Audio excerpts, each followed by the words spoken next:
Are you there? Say something. I am saying something. All right, I can't hear you with headphones on. Let me take the headphones off. Oh, okay. Can you hear me now? Yes. Oh, perfect. All right. Okay. All right. Well, this is our trial run. I think we're recording, so that's good. I have no idea what the recording looks like, and my dog's here in case you know. All right. Well, so I'll just start interviewing you. All right. I'm on my tablet, so if it moves around a lot, I apologize. Okay. All right. So today's May 29th, and I'm interviewing my brother, Scott Barrow, who is currently in Charlotte, North Carolina. And Scott and I have been working on making it very formal.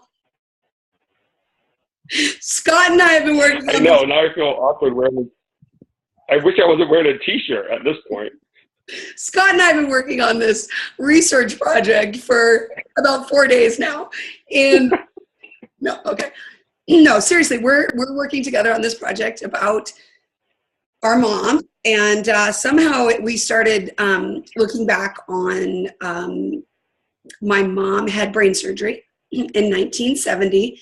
And it was a kind of a thing that had always been there that no one ever talked about. And then somehow recently we just started thinking about it, and then we started getting interested in what possibly happened, because our mom suffered from really severe psychosis and was had a lot of problems with substance abuse, and there was a lot of domestic violence.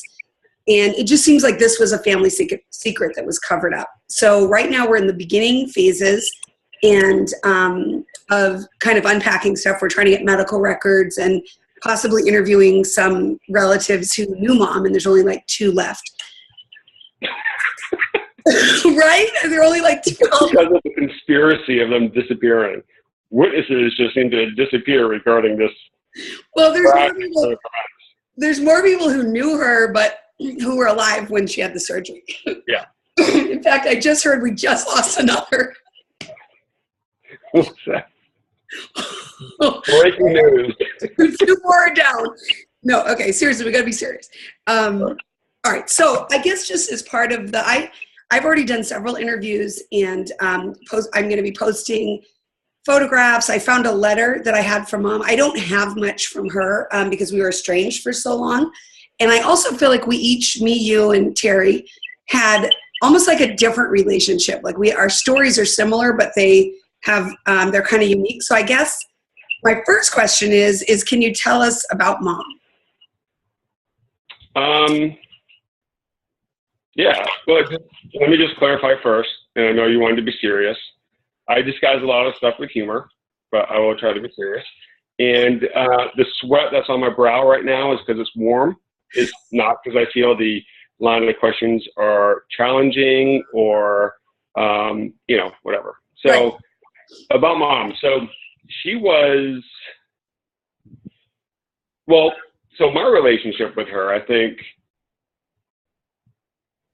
was I don't have a lot of memories of her not being drunk or not drinking, right? So I don't know, like you mentioned the other day about, before 1970, before I was born, like different things taking place and she was normal at times. I have no memories of that whatsoever.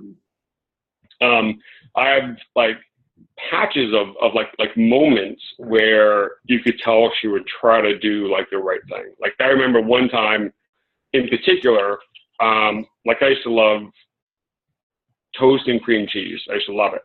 And she's like, "Oh, do you want toast and cream cheese?" And I'm like, "Yeah." And then she brought it out to me and she put like spreadable blue cheese on it by accident. And she was generally she was disappointed she did that. So that's like a moment where she was trying to be like the normal mom, right? She wanted to do something nice. But then later on, many years later, right, as an adult, when I was buying my house, she loaned us $500 because I wasn't getting paid, and we had to put like an earnest deposit down or something. She's like, "Oh, I'll get this to you," and she wrote me a check to do it. She wrote the check from a closed account, and then obviously that was returned, and that money was taken out, and I almost didn't get the house out of it.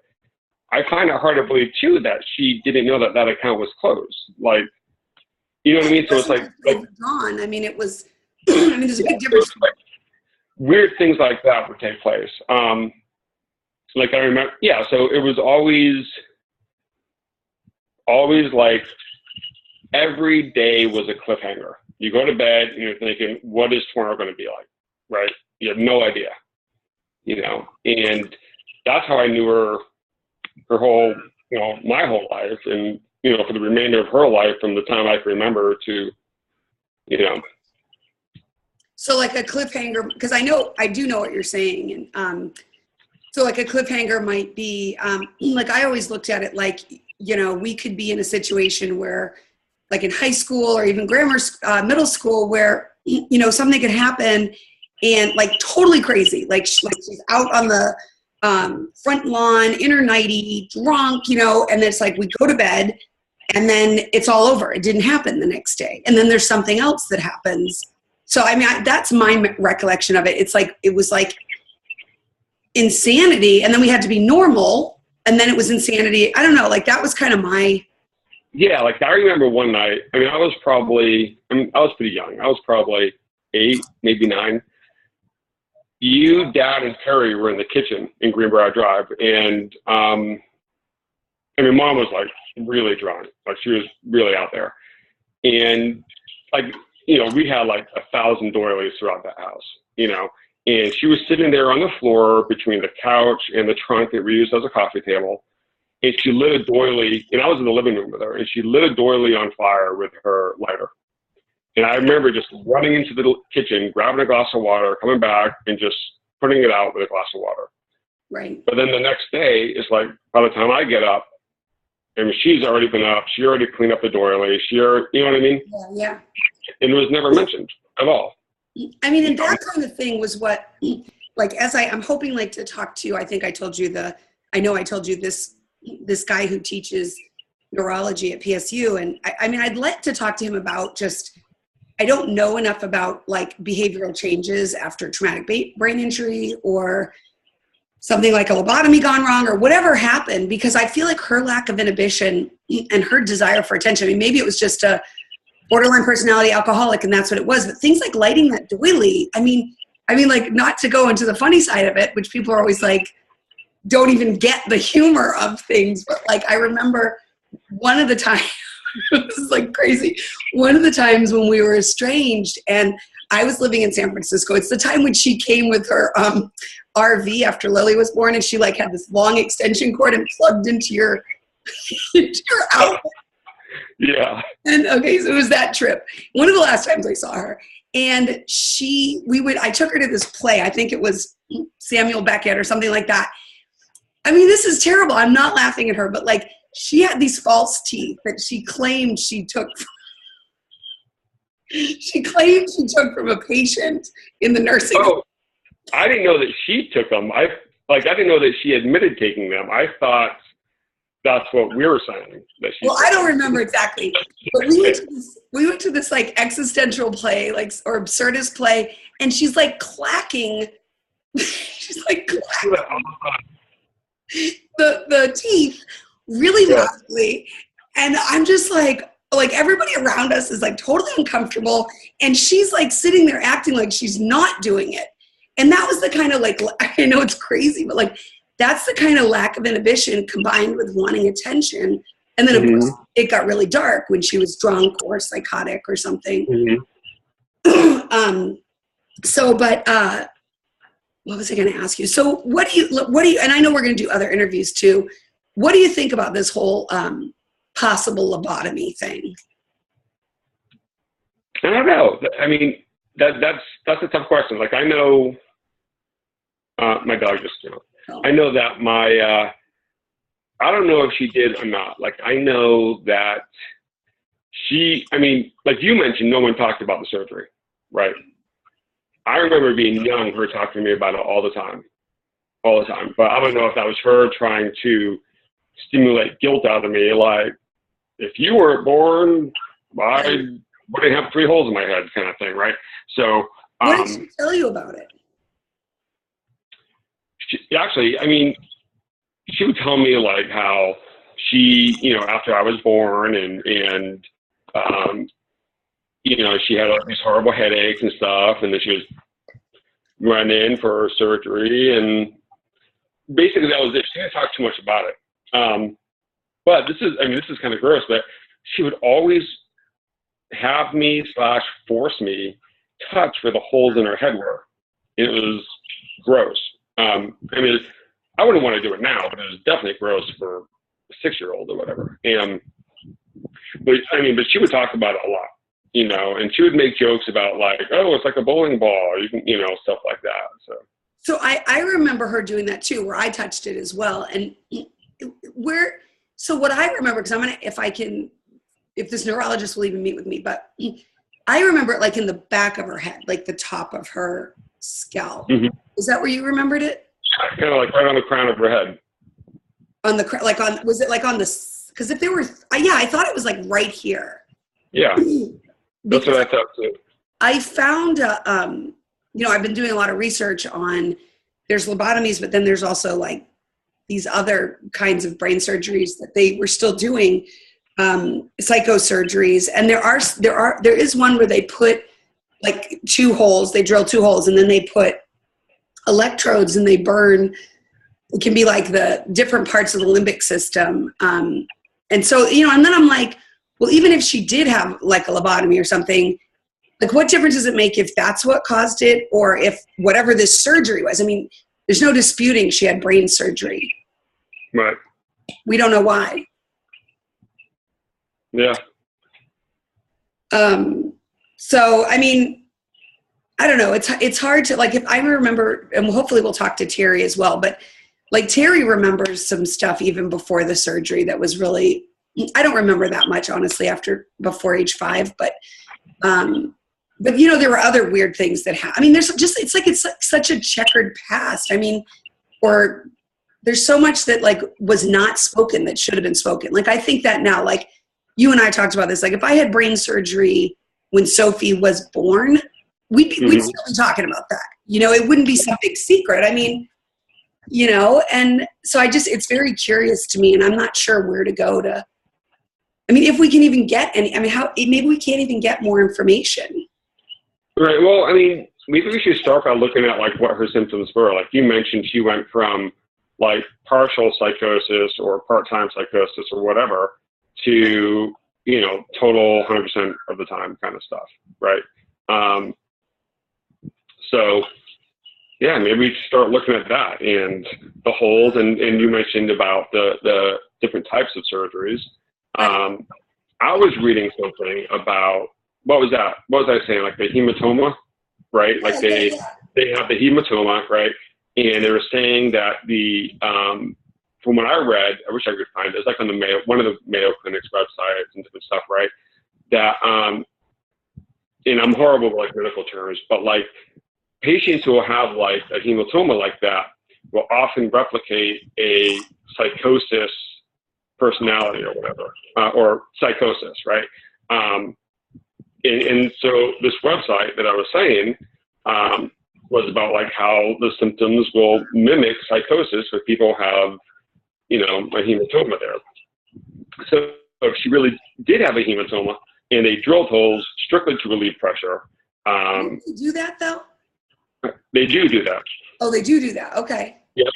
And they also said alcoholics will are very prone to the hematoma in the head. And the amount that mom drank, it would make like they would have chronic hematoma, right? And the amount that she drank, she would drink a huge amount. Right. And so her psychosis could have been from her drinking as much as she was drinking. But I wonder if she was drinking that much when we were really little, or if she started drinking, after with all these symptoms to sort of self-medicate. Or a combination. I don't know. When she quit drinking, I don't think she was as out there as when she was drinking, right? But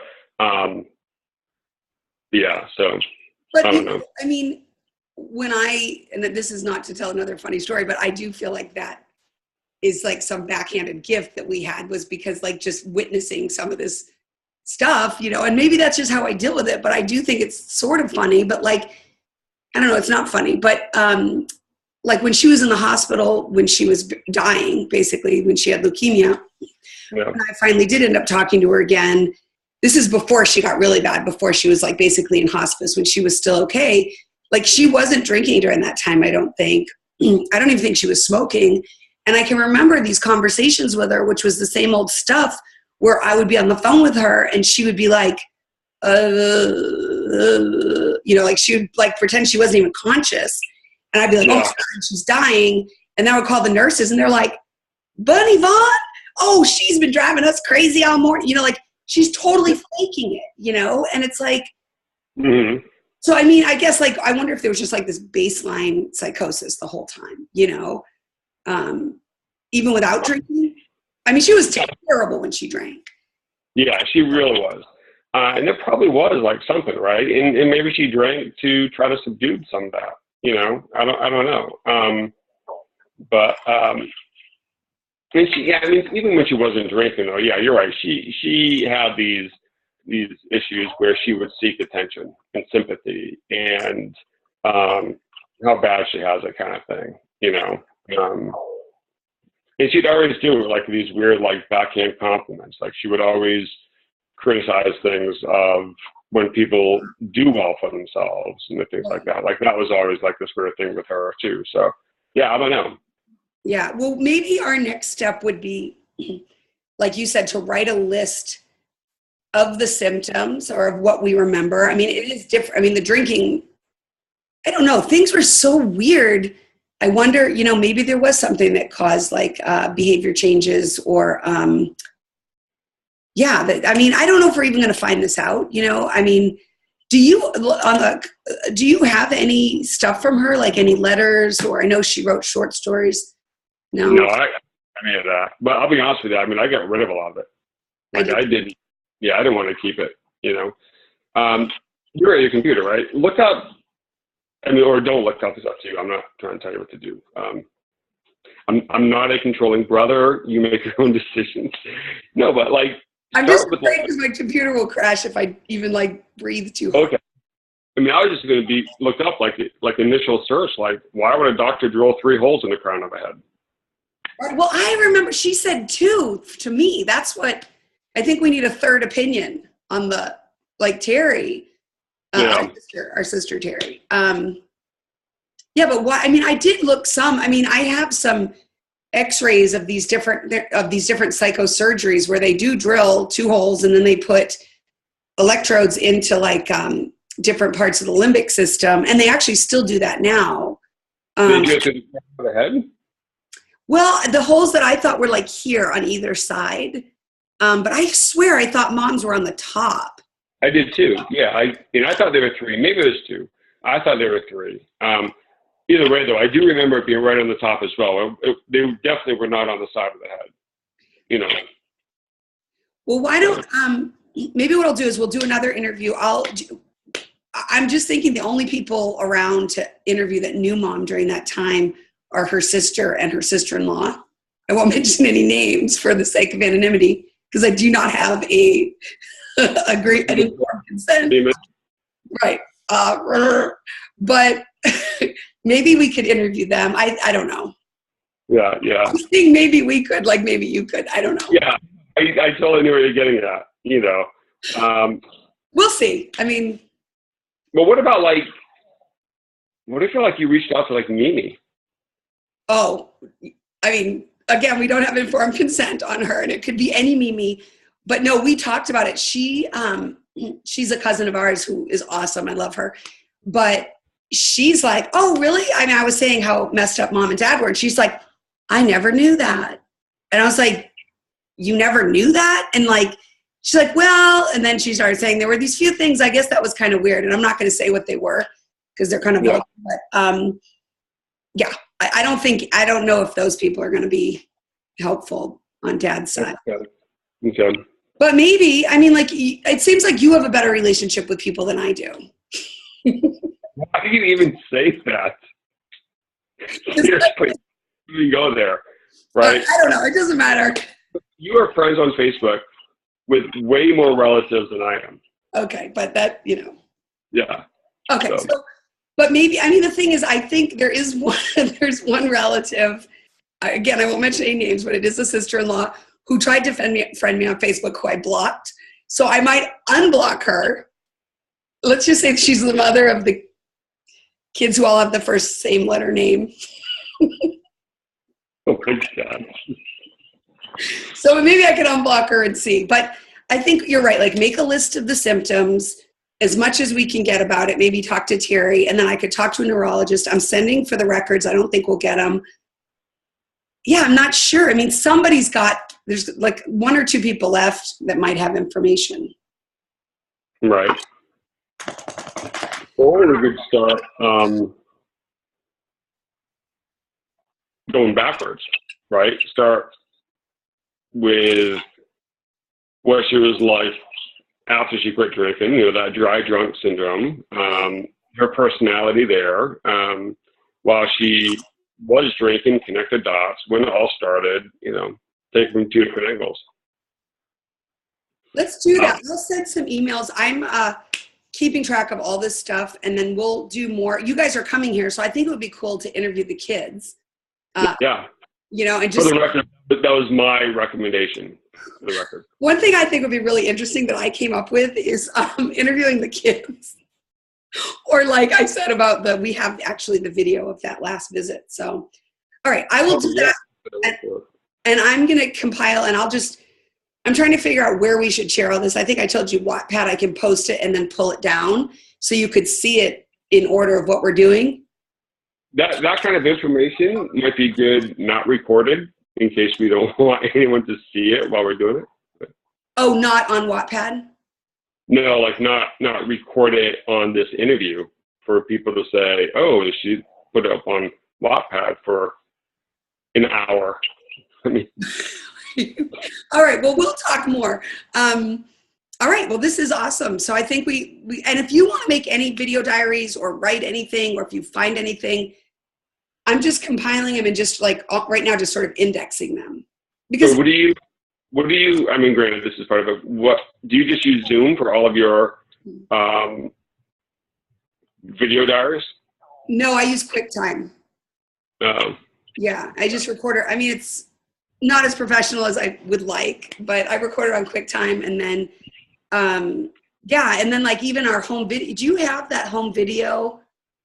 I have like on VHS, I think. Oh, so I digitized it, so I can send that to you, and I'm gonna take clips from that. I mean, I don't know how far we can go with this because we just don't have much information, but. Do you want me to reach out to her second husband? I'm avoiding names. I'm trying to follow your lead here. Is this, okay, let me think, the second cousin, is this someone that she thought was her sister? Husband. Oh, husband. I'm like, I don't know her second cousin. Did you hear what I said? Someone she thought was her sister. Oh. Yeah, if you want to reach out to her second husband, I thought you said second cousin. That would, I mean, you know what? Actually, I am friends on Facebook with them. With Cliff? For the record, it could be any Cliff in the country. Any Cliff. If people want to go ahead and research it, then that's, So, with the second cousin? On Facebook. I was Facebook friends with them. Okay. Well, let's get as much as we can and just keep going. And if you find anything, and I'll show you everything I've got, and I guess we should interview Terry if she wants to, or do an email thing about it. And because I think we all have a different story too about Mom, and we'll see. All right. So we're on to the next phase of the project. Well, can we name this project? I called it the Finding Mom Project, but I'm not attached to that. Or where has she gone? Or yeah, can we just do Where's My Mommy? Mom, where are you? No. Lost in the supermarket. I mean. Well, what do you want to call it? Do you want to call it? I don't care. All right. But I think it's a name that we identify with. How about let's think about it, and we'll for now, the working title could be Finding Mom. Next Disney movie. Finding Mom, starring Farrah Fawcett Majors. It's a Lifetime movie. Right, exactly. All right, I love you. I will be in touch with you, and